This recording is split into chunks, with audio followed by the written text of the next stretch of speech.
On the day that Michael Collins was shot at Béal, one of the anti-treaty ambush party was Jim Hurley.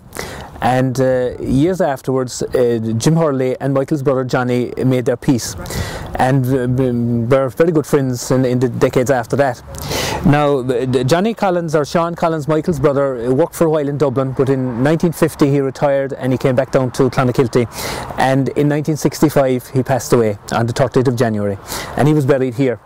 Now, at that time, Jim Hurley himself was ill, and he was in his early 60s, and he was told a few days after Sean Collins' funeral that he'd only a couple of days to live, time was running short.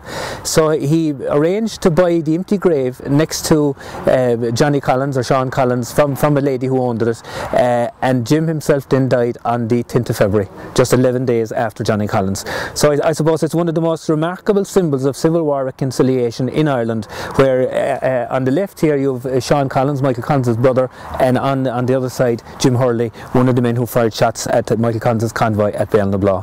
And of course, there's a famous photograph of Tom Barry's wedding.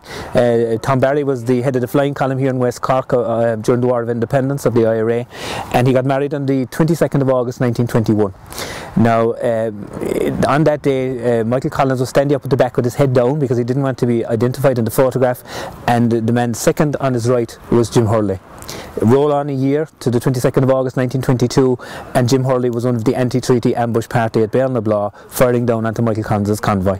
And then of course later on Jim Hurley ended up being buried next to Michael Collins' brother. So it's one of the great stories of Civil War reconciliation. And you're having a reed-laying ceremony on the 7th of February, which is on a Saturday, next Saturday week, here in St Mary's in Clonakilty. Relatives of Michael Collins and Sean Collins and Jim Hurley will lay the reeds here, and then we're all going down to O'Donovan's Hotel in Clonakilty on Pierce Street, and a grandson of Sean Collins, Michael O'Mahony, will give a talk on his grandfather, and also we have Fergus Foley, a grandson of Jim Hurley, who will give a talk on his grandfather. So that should be a very historic event happening on the 7th of February. The reed laying is at 2:30 here, and we're having a cup of tea in the hotel afterwards, and the talks will probably begin around 4 o'clock, I think, that evening.